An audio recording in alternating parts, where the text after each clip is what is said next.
projet, il naît autour du monument aux morts de la commune. Il y a 99 noms de poilus qui sont morts pendant la Grande Guerre. Et il y a 2 noms sur le monument qui sont des gens de ma famille. Il y a Léonard Martin, qui était mon arrière-grand-père, et Julien Marcillou, qui était le frère de la mère de mon grand-père. Et déjà, ça me touche beaucoup que sur ce monument, dans l'histoire, la grande histoire, il y a aussi la petite histoire de ma famille.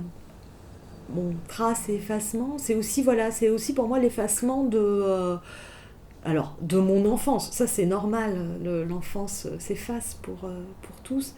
Ce qui me touche au-delà de comment dire, de ce cataclysme de la Grande Guerre, de ce qu'ont pu vivre les soldats, mais aussi les femmes, les enfants, ce qui me touche, c'est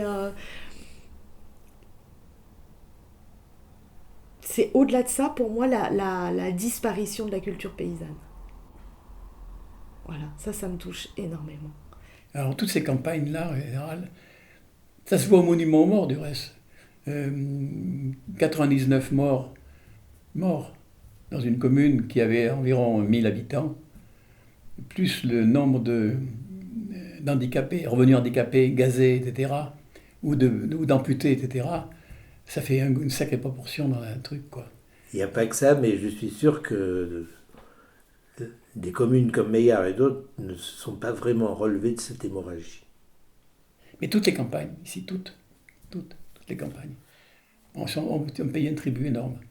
Et ça a été le début de l'exode rural et de la fin des campagnes. Ça et le chemin de fer. Il y en a beaucoup de nos parents maintenant, on peut dire, qui sont partis, qui sont tombés au champ d'honneur. Oh là là, oui. Ah oui. Mais moi, à la télé, quand il y a des émissions comme ça, je le regarde. Oui. Ça me touche. Ça me touche. Le fait que ça ait, je pense, à tel point marqué la vie de mon grand-père, qui avait 7 ans lorsque son père est mort. Hein. Et certainement, voilà, influencé le destin de ma famille, comme de nombreuses autres familles. Je veux dire, c'était vraiment, ça a complètement bouleversé le tissu du village, quoi. 99 hommes jeunes tués, c'est pas rien. Imaginons qu'il n'ait pas été tué, que tous ces gens-là aient survécu. Que serait Meillard aujourd'hui? Et pour la France aussi, on peut dire ça. Mais en Corrèze, il y a ces monuments aux morts, c'est effarant la liste qu'il y a.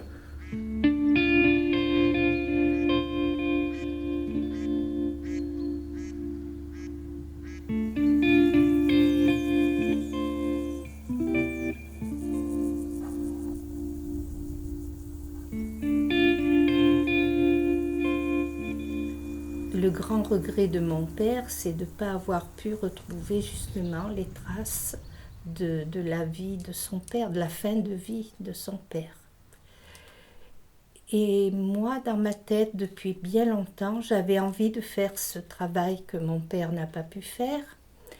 Et ce qui a été le déclencheur, c'est quand, en novembre 2014, on a décidé, avec les maîtresses de l'école et avec le maire, de faire une exposition justement sur la Grande Guerre. Donc, j'ai eu envie de tout retrouver pour pouvoir le restituer à ce moment-là. Ben, la première chose, c'est j'ai été élevé par mes grands-parents. Donc mon grand-père était ancien poilu. Et il me parlait du chemin des dames, du plateau de Craonne. Il chantait la chanson Chasseur alpin. Il était chasseur alpin. Et puis j'entendais des combats au corps à corps et baïonnettes au canon. Voilà. Je me souviens de ça, de mon grand-père qui me parlait de tout ça dans la cheminée l'hiver, parce qu'il n'y avait pas de télévision. Et ça, c'était ma distraction hivernale, puisqu'il restait dans la cheminée l'hiver, puisqu'il était bûcheron. Et fabriquer des paniers, mais j'avais droit à ma séance de tranchée, de tout ça. Il y a de ça quelques années, j'ai entendu parler à la télévision du site internet Mémoire des Hommes, et je travaillais à Ébury. Et donc avec l'ancien maire, nous avons décidé de faire des recherches sur tous les poilus dont les noms figuraient sur le monument aux morts d'Ébury. Et c'est parti de là, donc après je me suis intéressée aussi aux poilus de ma famille, voilà. Et j'ai toujours aussi entendu parler que mon grand-père était orphelin de guerre. Donc ça m'intriguait beaucoup quand j'étais petite fille. Enfin, c'était une sorte de fantasme. Et puis aussi savoir qu'en fait, on me disait, ben voilà, sur ce monument aux morts, il y a le nom de ton arrière-grand-père, Léonard Martin, donc. Et pour un enfant, le mot orphelin, pour ma génération, c'est pas forcément une notion qui était courante. Et donc j'avais l'impression qu'il y avait quelque chose d'un peu spécial autour de mon grand-père, presque comme un mystère qui était autour de lui. En fait, moi, ça me manque de ne pas avoir connu mes grands-parents plus longtemps.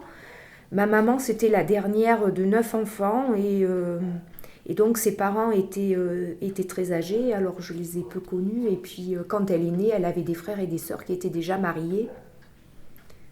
Donc voilà, et moi, il me manque tout ce contact et toute cette transmission de mémoire. C'est pour cela que j'ai fait des recherches. Donc il était né à Meillard. Ma grand-mère, qui l'a épousé quand il avait 20 ans, était née aussi à Meillard. Et il a été tué quand il avait 28 ans. Que dire ? Et de ce grand-père, en fait, on connaît presque rien, mais pratiquement rien. Et ça, je trouve ça vraiment très triste. Mon père disait qu'il ne se souvenait pas de son père. Donc en fait, moi j'ai été très, très heureuse de retrouver dans les archives départementales la trace finalement de son parcours militaire. Et donc à partir de ce moment-là, on sait qu'il est décédé à Soyecourt dans la Somme. Et là, j'ai retrouvé par hasard un carnet de guerre d'un aspirant qui était dans le même régiment d'infanterie que lui pendant 4 mois et demi, les derniers mois et demi qu'il a vécu. Donc on peut reconstituer, enfin pas exactement sa vie, mais enfin pratiquement. Donc moi j'ai été très très heureuse d'avoir quand même un petit peu une idée de l'enfer par lequel il était passé, quoi. Et que le grand-père en question, sur son livret, enfin sur les archives départementales, là, faisait soi-disant 1m54. Donc il était tout petit. Mon père était tout petit. Je suis pas bien grande. Mais c'est rigolo de trouver des détails comme ça quand on connaît rien de la personne, quoi.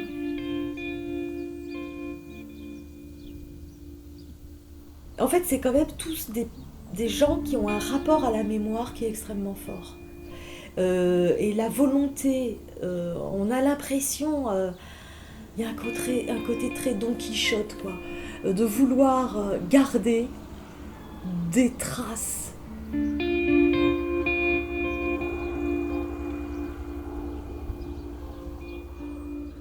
Moi, donc je suis né en 1938. Si j'ai des souvenirs, c'est des souvenirs qui concernent des mutilés de guerre. Et c'est ce qui a beaucoup déterminé ma façon de voir les choses et tout.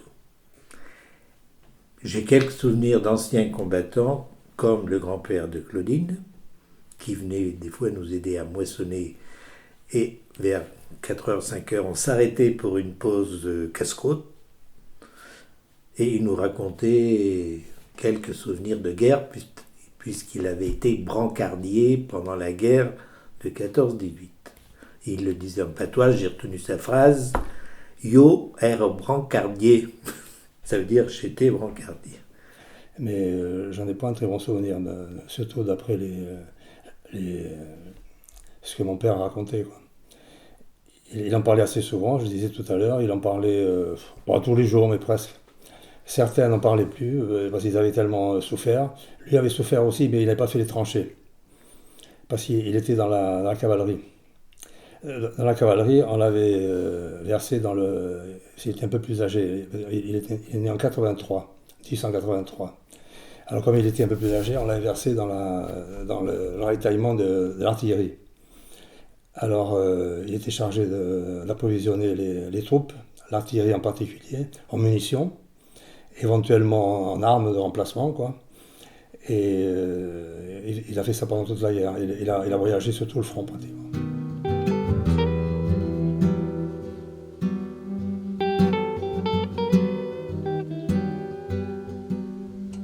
Jean dit Louis, parce qu'à l'époque, il était 2 frères. Alors je ne sais pas comment ça s'est passé, je n'ai jamais su exactement. Son frère aîné s'appelait Jean. Et lui, ils l'ont appelé Jean aussi, je ne sais pas pourquoi, alors on l'a appelé Louis. Jean dit Louis.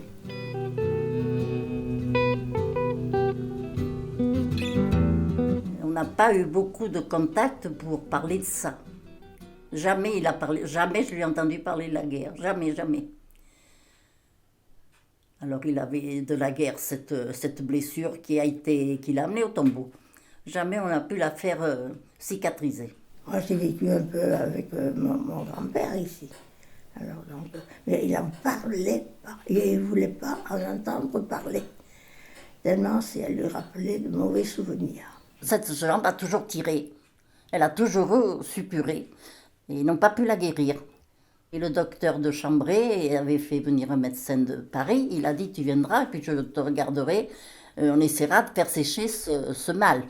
Ils l'ont fait sécher, mais il y a eu des conséquences ailleurs. Ça n'a pas pu marcher. Ils n'ont pas pu le faire sécher, quoi. Alors il a toujours eu cette jambe qu'il fallait faire des grands pansements, il avait toute la jambe qui suppurait. C'était une belle saleté quand même qu'il avait là. Oui. Et il n'aurait pas travaillé, peut-être ça aurait été moins virulent, mais bon, il travaillait quand même, alors ça n'arrangeait pas la chose. Une fois, en permission, il a très bien, il était resté ces 10 jours, 20 jours, je ne sais pas combien qu'il avait, mais il a fallu repartir, c'était pas la même chose, jusqu'au...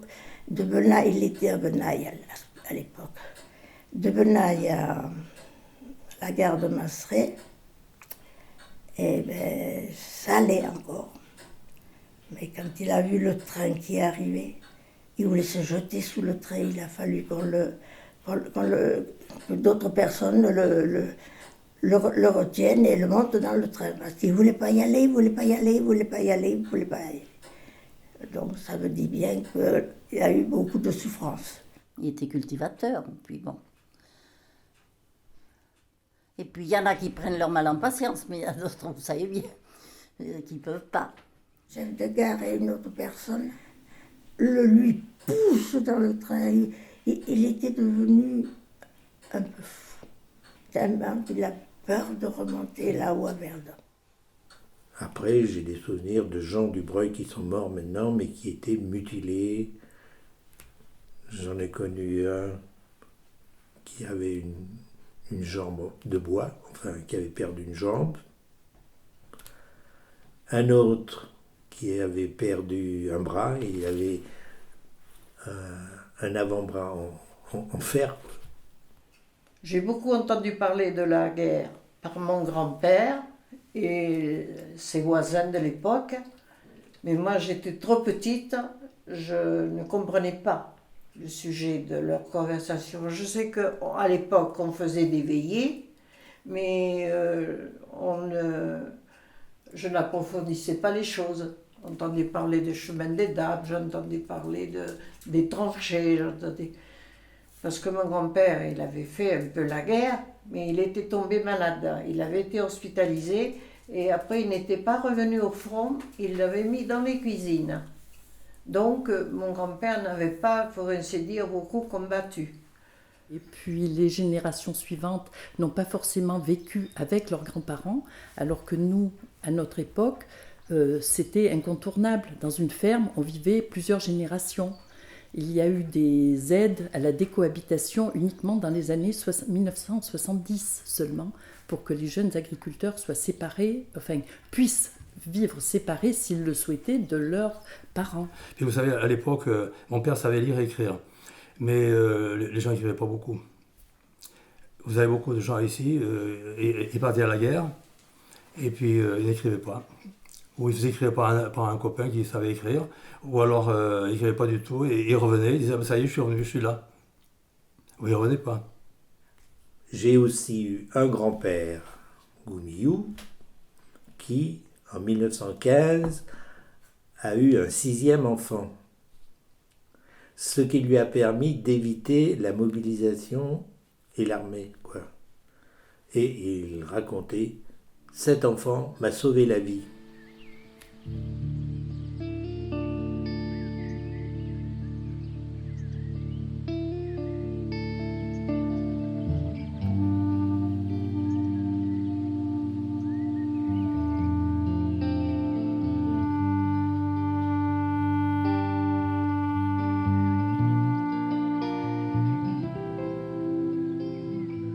Arrivé à un certain âge, comme il souffrait encore pas mal, il avait demandé une pension.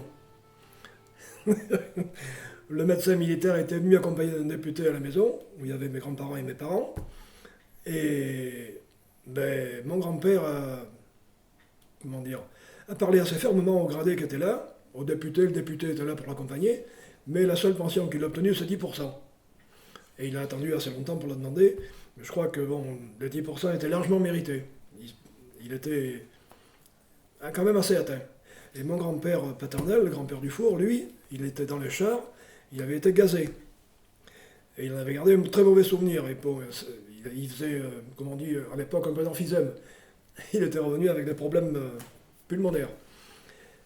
Et lui, il n'a jamais demandé de pension, mais ça ne l'empêchait pas de se plaindre toute l'année. Et c'était un peu, pas une manie, mais enfin, c'était sa façon à lui d'exprimer sa rancœur.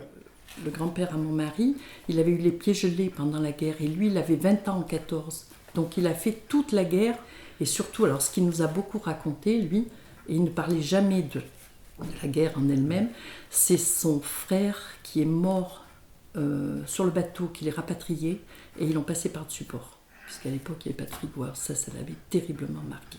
Et une fois, ce grand-père paternel à mon mari a eu un moment d'hallucination au cours d'un repas, d'une réunion. Il n'avait pas particulièrement bu, il a eu un bruit, je ne sais pas lequel, qui a déclenché. Il s'est levé, il s'est mis à hurler.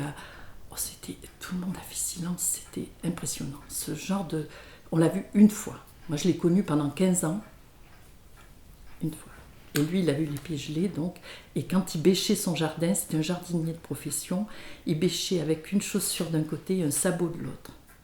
Mon père, il a bien été admirable de ce côté-là, puisqu'il est orphelin très jeune, et il s'est appris à lire comment, je n'en sais rien.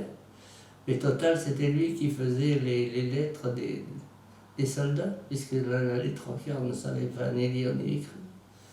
Et c'était lui qui faisait le courrier pour les copains. C'était bien, par contre. Je ne sais pas comment il avait fait, et je ne sais pas comment il avait fait pour apprendre à lire. Et puis, quand même, il aimait beaucoup l'eau. Il t'aurait fait rire parce qu'il n'avait pas de maillot, mais il prenait un culotte de la main, puis il allait se baigner dans le ruisseau, et puis il allait à l'étang. Il allait à l'étang de Masseray. Et son petit-fils, Pépé, reviens, Pépé, il était vrai, mais il nageait, il aimait ça. Oui, mais il était moderne.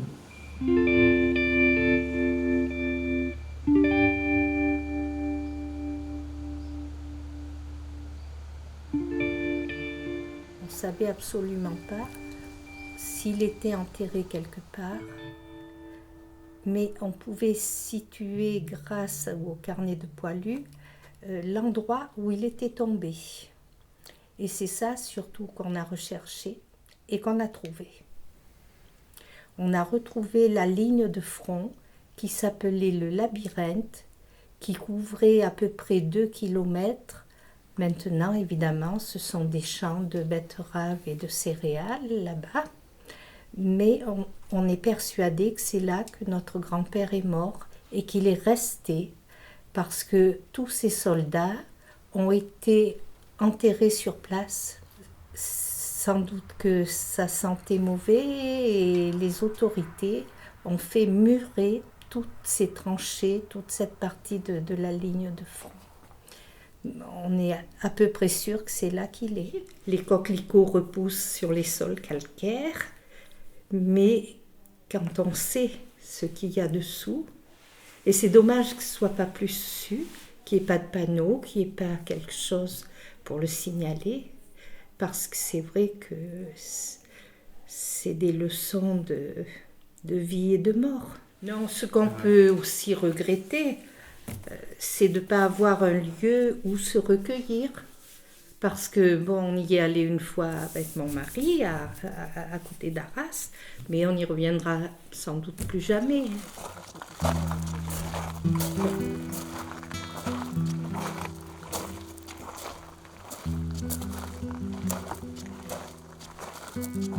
Je suis attaché à la guerre de 14, que ce sont des enfants du pays, de mon pays. Je trouve normal de m'y intéresser. 100 ans.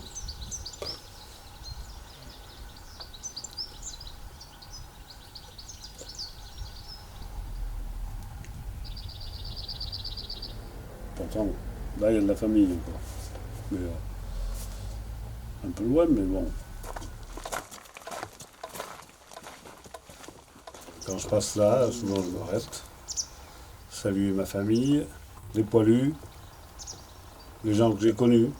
Je ne peux pas l'expliquer, mais bon, pour moi, disons que ça fait partie de mon devoir de mémoire que j'ai en moi, sûrement, de ce qu'on m'a enseigné. Et puis j'estime que c'est normal. Et puis j'aime bien remonter le passé, surtout les vieilles tombes. Voilà, j'aime bien. Je suis très attaché à des gens qui ont vécu le siècle d'avant, tout ça. Ça me plaît beaucoup. Souvent, je regarde les photos de certains personnages, j'ai l'impression qu'ils me regardent, qu'ils veulent me dire quelque chose. Ça aussi, c'est en moi. Voilà. Je vois encore mais des vieux. Quand j'étais petite fille, enfin, ils étaient habillés en noir, ils étaient tout vieux, mais j'avais l'impression d'être au Moyen-Âge quand j'étais enfant. Ils avaient des espèces de puissance d'être. Ils avaient une incarnation, mais comme ça, dans le corps, tellement forte. Mon grand-père maternel, que j'ai bien connu, avec qui j'ai vécu, il était très dur à vivre parce que c'était des hommes rudes, qui avait connu des difficultés, mais il n'en parlait pas. Il était cuisinier pendant la guerre de 14. Moi, quand j'ai vécu avec lui, il voulait toujours cuisiner. Et moi, je n'étais pas toujours d'accord avec ce qu'il nous cuisinait. Et, j'étais cuisinier du colonel, et il était content de ce que je lui faisais. Toi, t'as rien à dire. Bon, c'est un détail, mais à l'époque, les dentiers n'étaient pas ce qu'ils sont maintenant. Et je me souviens, moi j'avais 14-15 ans, il bâillait, et puis le dentier se décrochait, il se le raccrochait, et puis moi, quand je le voyais touiller la soupe, c'était pas... Alors moi j'ai ce souvenir, et lui il était cuisinier, donc il s'imposait. Mais tous ils avaient ce point commun, c'était des très fortes personnalités. De fil en aiguille, j'ai appris que j'étais, puisque mes parents étaient divorcés, j'étais le fils d'un certain Henri Nano qui lui a fait la résistance, mais son père a été enrôlé dans la guerre 14-18. Et ce que je sais, c'est qu'il n'avait qu'une jambe. Donc là, ici, j'ai le livret d'appareillage.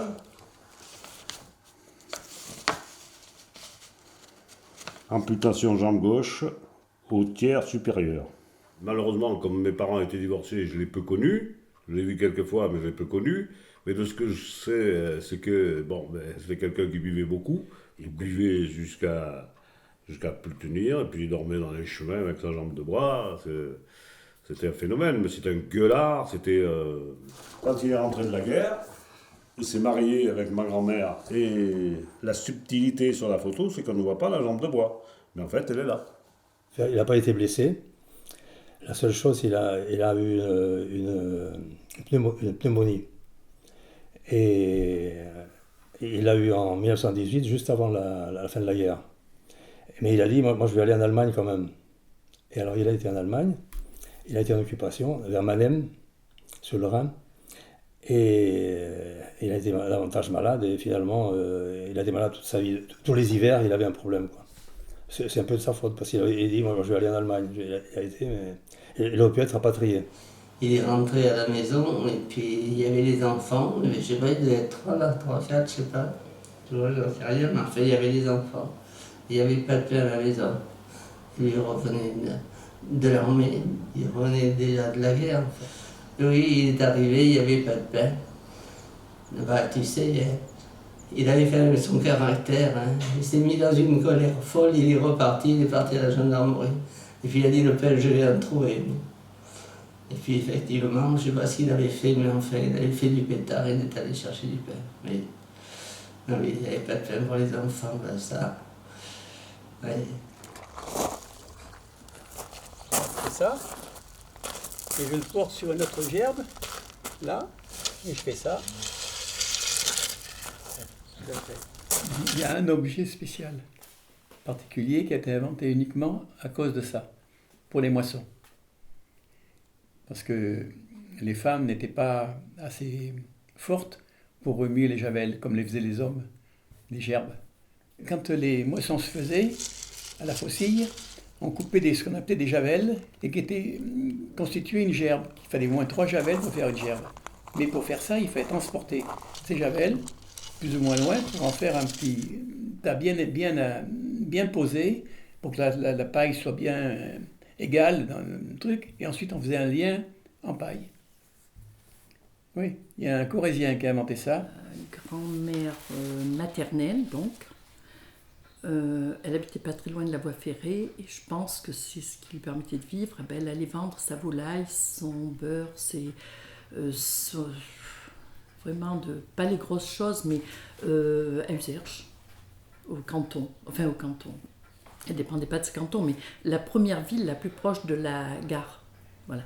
Et ma mère me racontait, elle y allait en train pour porter tout ce qu'elle portait, un peu, ne serait-ce qu'un poulet, 6 œufs, un peu de beurre, et elle revenait à pied, et ça fait 15 km. Et à mi-chemin, elle s'arrêtait pour compter ses sous. La femme à laquelle je pense avait une pension de veuve de guerre, mais qui ne lui suffisait pas, et qui, pour compléter, faisait des travaux agricoles dans les fermes comme dans celle de mon père. Elle cultivait des pommes de terre moyennant un échange en travail, quoi. D'autres, je sais pas. Mais il y a aussi un point moins, c'est que ces veuves de guerre ou ces mutilés avaient une pension. Et cette pension, même modeste, c'était quand même un revenu que d'autres qui ne l'avaient pas pouvaient envier. Donc mon grand-père paternel, il a fait la guerre de 14, il est revenu. Moi je l'ai bien connu. Lorsqu'il a été démobilisé, comme il avait fait toute la guerre, il a eu un poste de cheminot et poseur de rail. Et donc en fait il a fait une carrière de poseur de rail jusqu'à sa retraite. Et ma grand-mère, elle, a eu un poste de garde-barrière. Ah oui, il y avait encore un truc, tiens. Il nous parlait souvent de ça, le coup des masques à gaz. Parce qu'il y avait de temps en temps des alertes au gaz. Alors tout le corps d'armée était informé. Alors qu'est-ce qu'il fallait faire? Il fallait prendre le masque et il fallait le mettre aux chevaux. Alors il n'a jamais vu ça, les chevaux ne voulaient pas, c'était affreux. Alors les chevaux se trépignaient, ils ne voulaient pas ce truc-là sur le visage.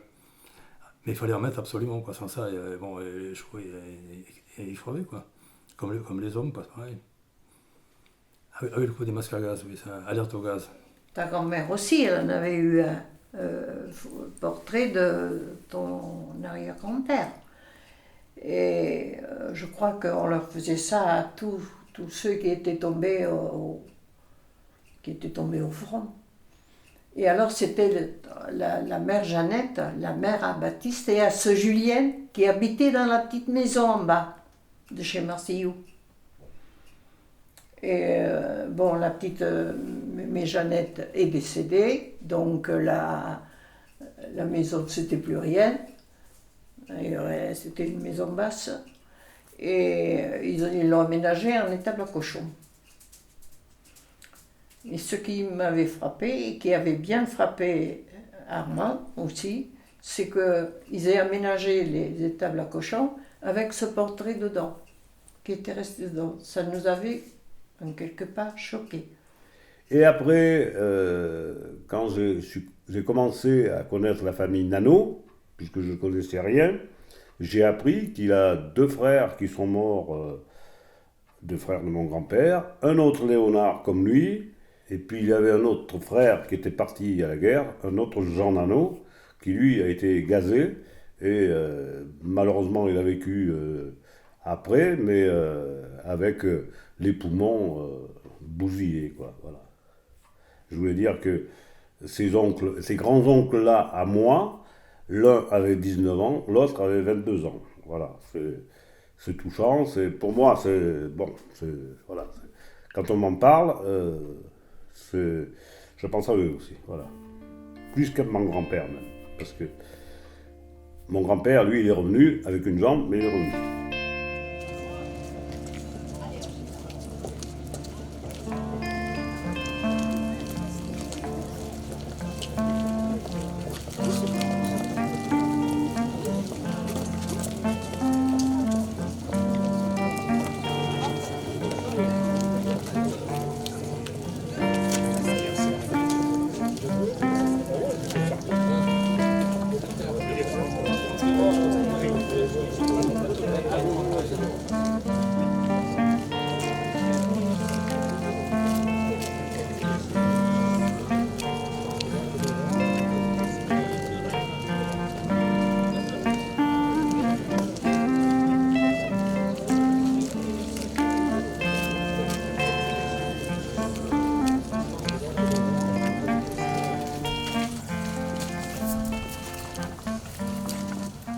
Geneste Jean. Mort pour la France. Garnerie Pierre. Mort pour la France. Longy Antoine. Mort pour la France. Lascaux François. Mort pour la France. Lascaux Léonard. Mort pour la France. Masseux Antoine. Mort pour la France. Martin Léonard. Mort pour la France. Merci. J'ai bien peur qu'avec le temps passant, le souvenir s'effacera peut-être pas définitivement, mais c'est à nous de faire en sorte que le souvenir ne s'efface pas totalement. Les commémorations, c'est bien beau, mais n'y vont que ceux qui y croient. C'est comme dans les réunions syndicales ou comme dans les manifs. Hein. Ça se perd, quoi. À part le maire et les conseillers et quelques représentants de la FNACA, il n'y a plus personne à ces commémorations. Les monuments aux morts, c'est quelque chose que j'ai jamais aimé. Pour moi, c'est comme si on enfermait les êtres 2 fois dans leur tombeau, quoi. Petit à petit, ça paraîtra quand même quelque chose de démodé, je sais pas, très loin. Mais dans ma jeunesse, systématiquement, on allait au monument aux morts. Évidemment, c'était incontournable. Toute mon école primaire, là où que je sois, on portait un bouquet de fleurs. Et mon grand-père maternel, chez qui j'avais vécu, tenait à ce qu'on ait un beau bouquet. Lui aussi, c'était un bon jardinier, il avait des pensées, je me rappelle. Et on portait des fleurs tout le temps. Moi, j'ai admiré les gens qui ont supporté des événements pareils. J'ai glorifié dans ma tête. C'était pour moi tous des héros.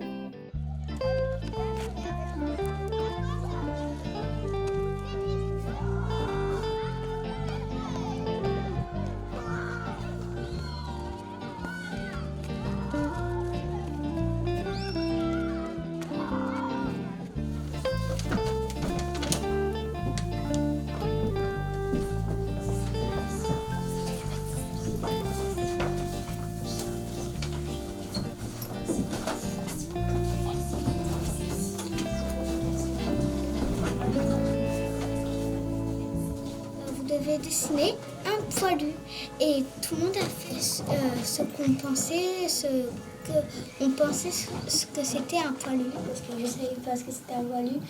Et donc en fait j'ai pris l'exemple d'un camarade de classe qui n'est pas là aujourd'hui. C'était assez marrant mais je pense pas qu'il est poilu mais c'était humoriste. Voilà. Moi j'avais pas trop compris. Je savais pas quoi trop dessiner et du coup j'ai dessiné un lion qui s'appelle Léo avec des poils. Je savais pas ce que c'était du coup un poilu, alors j'ai dessiné un homme préhistorique qui était poilu. Quand on a fini de faire nos exercices et tout ça, on peut dessiner dans notre cahier de dessin. Et là, comme on était sur le projet des poilus, du coup j'ai dessiné 2 poilus. Il y a celui-là. Sur celui-là, j'ai marqué qu'est-ce que j'ai fait pour mériter ça. Vu que Bernadette nous en avait parlé un petit peu, le projet, je m'en suis rappelée et j'ai dessiné un poilu qui allait à la guerre. Il faut que les enfants sachent ce qui s'est passé, c'est de l'histoire, et qu'ils le transmettent plus tard à leur tour. Florence, elle nous a demandé de dessiner l'ennemi. On a dessiné à l'intérieur du corps pour dire qu'ils sont pareils. Est-ce qu'il est plus fort que nous, l'ennemi? Il est pareil. Ils sont malheureux. Tout le monde. Ça va faire presque 100 ans que la guerre est terminée. Du coup, pour un enfant, il va croire que c'est loin, enfin ça date. Alors que quand on commence à grandir, on comprend que c'est pas très loin. Ça fait juste 100 ans. Ça, c'est une Légion d'honneur. On a ramené un journal. C'était marqué après 326e. Après 326. D'infanterie, de classe 1905. Bon, il est très vieux. Mais c'est mon arrière-grand-mère qui me l'a donné. C'est marqué à l'intérieur que c'est une récompense, un prix qu'elle a gagné parce qu'elle a travaillé bien à l'école. Et que ce prix a été décerné le 1er août 1914. Comment elle s'appelait? Elle s'appelait Augustine Batty. Quand tu as dû faire le portrait de ton poilu, comment tu l'as appelé? J'ai pensé à Augustine et en fait j'ai appelé Augustin. Du coup ça faisait penser à mon arrière-grand-mère. Alors elles appartiennent à qui ces photos? À ma grand-mère d'Allemagne. Parce que ta maman est Allemande. Et ton papa? Il est français. C'est des documents sur mon arrière-arrière-grand-père qui a fait la guerre. C'est ses déclarations quand il est allé à la guerre, quand il avait des permissions et quand il est revenu. Et c'est unique, c'est ses feuilles. C'est pas une feuille comme une autre. Et on a su vraiment sa date de mort, 3 ans après sa mort. Ils ne savent pas trop encore si c'est le 9, le 10 ou le 11 septembre. Vous avez parlé de quelqu'un qui avait été blessé, qui avait mal à une jambe tout le temps. Oui, mais il n'était pas mort. Tu vois, il y a encore des questions à poser, encore des choses à chercher. Il faudrait que je demande à mon arrière-grand-père parce qu'elle n'était pas censée être morte. C'est rare hein, de garder, je pense, autant de documents. C'est ça que je trouve assez... C'est que ça a été beaucoup gardé en plusieurs générations. Jusqu'à toi. Oui. Et tu peux nous montrer sa photo à ton arrière-grand-père?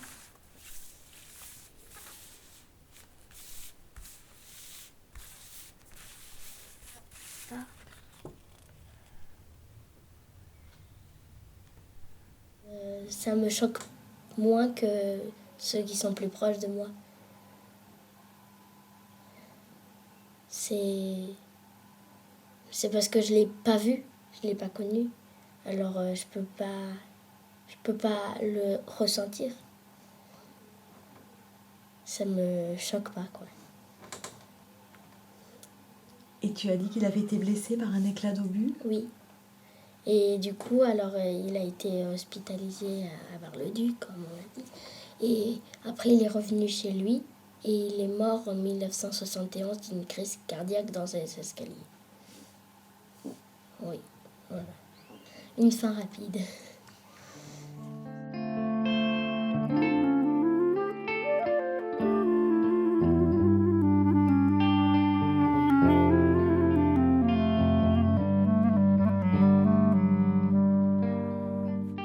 Un tel, il a existé à travers tel objet, il m'a transmis ça. Ou alors il m'a rien transmis, mais il y a quelque chose qui reste, quoi. On peut pas effacer tous ces hommes comme ça. Et je pense qu'à travers ça, alors là par contre, il y a vraiment le désir de réparer les vivants. Et puis bien sûr, quand même, le carnet de Poilu de mon grand-père, parce que comme on le disait tout à l'heure, tout le monde ne savait pas lire et écrire, et mon grand-père savait écrire, savait lire, et il écrivait sans faute. Même en le recopiant, j'ai pas trouvé de faute, ou presque pas. Il y a très très longtemps que je collectionne. Je collectionnais surtout les cailloux au départ, mais aussi les timbres, les boîtes de camembert, les nids, tout ce que je trouvais.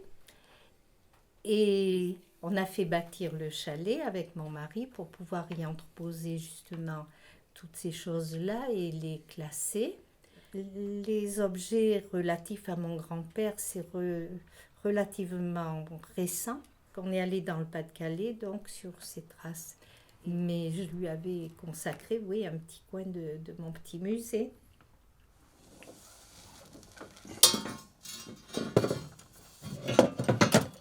Cette collection, c'est comme quelque chose qui m'est cher. Des sécateurs ordinaires, qui compte beaucoup parce que ça m'a aidé à vivre.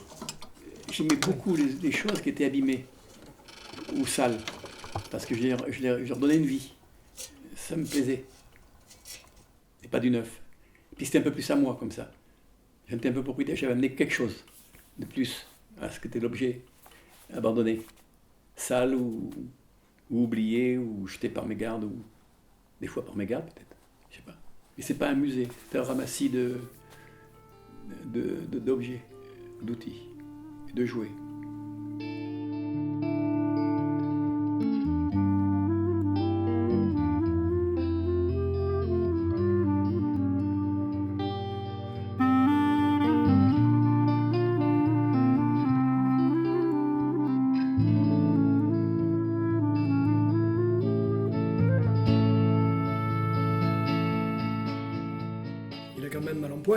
C'est vraiment c'est le casque Adrien, mais qui n'a plus rien de sa parure, voilà. Et le bidon qui leur servait dans les tranchées, qui leur servait à boire. Voilà le fameux bidon. Bon, il n'est pas complet parce qu'il manque les bretelles. Il n'est pas beau, mais il est comme ça. Voilà. Et j'en ai un autre. Je ne sais pas si je peux le montrer. Ben, c'est le poignard, c'est le vengeur qui servait dans les tranchées. Et celui-là, je ne sais pas s'il appartient à mon grand-père maternel ou à mon grand-père... Je dis paternel ou maternel, je ne sais pas. Enfin, il a un de mes deux grands-parents. Voilà. J'espère qu'il n'a pas trop servi. Je vais parler de mes oncles qui sont morts. On va commencer par eux. Alors, il faut savoir qu'ils sont morts en août 17, à 4 jours de différence, la même semaine d'août. Et alors, ce qui m'a touché, c'est que par souci de préserver la mémoire du camarade qui est mort, qui est tombé, ils ont mis Mano ou Nano. Mais en recherchant bien, on est certain que c'est notre ancêtre, Léonard Nano. Je crois que c'est les casques d'alliance, parce qu'au début de la guerre, il n'y avait pas de casque. Au début de la guerre, ils avaient le képi. Et ils avaient le képi, et oui, et le casque avec le truc de la cavalerie. L'écusson de la cavalerie. C'est son casque alors. Ah, c'est son casque, oui. Et tiens, il y a encore là, vous voyez? Ouais. Il y a encore l'étincelle. Regardez. Ça fait, j'avais pas remarqué. Cette personne, c'est Julien Marcillou, qui est le frère donc, de cette arrière-grand-mère dont je parlais, et qui était aussi le parrain de mon grand-père.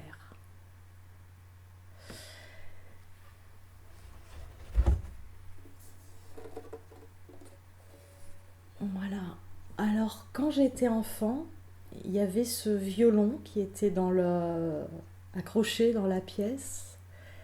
Et je me disais, mais c'est quoi ce violon? Qu'est-ce que c'est que cet instrument?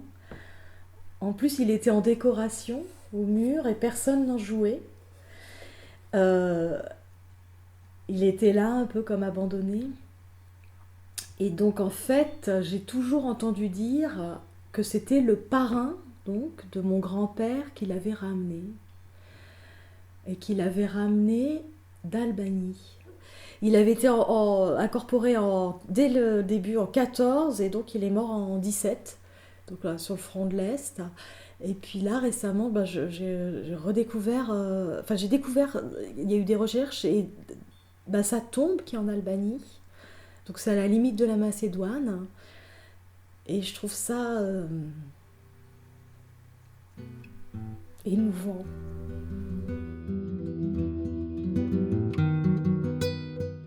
Qui il appartenait ce violon? À quel soldat il l'a acheté? Pourquoi il l'a acheté? Il l'a offert quand même à son filleul. D'où il vient? Qui l'a fabriqué? Il vient de loin, quoi. Et il a atterri là, il est resté en Corrèze, dans le grenier, puis après dans cette chambre pour être quelque chose de décoration. Et puis personne n'en a plus jamais joué. Et il a ramené ça, et cet objet témoigne de son humanité. Et de l'humanité aussi des hommes au front. Les hommes ont été détruits, mais les instruments de musique ont survécu.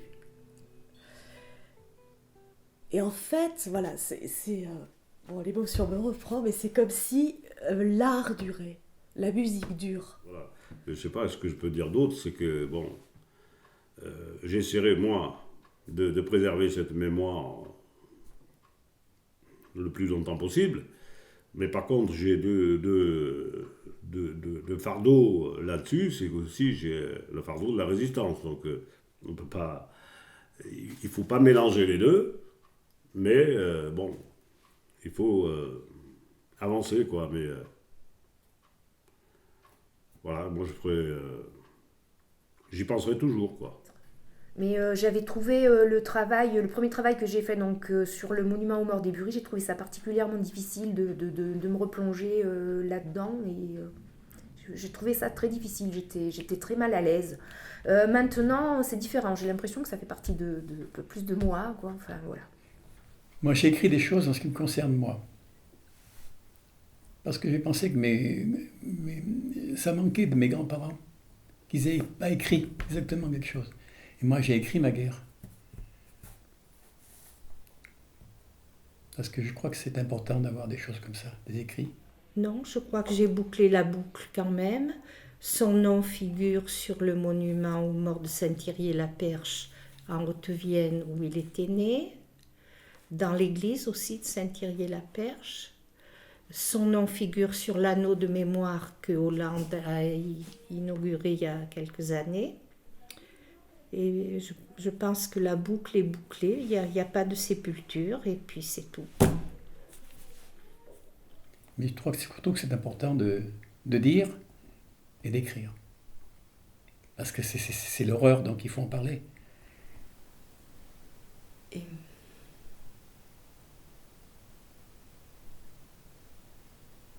il y avait un autre petit souvenir, mais ça y est, c'est en train de m'échapper, mais c'est pas grave. Je sais plus, c'était du côté du grand-père au contraire. Bon, rien, je sais plus.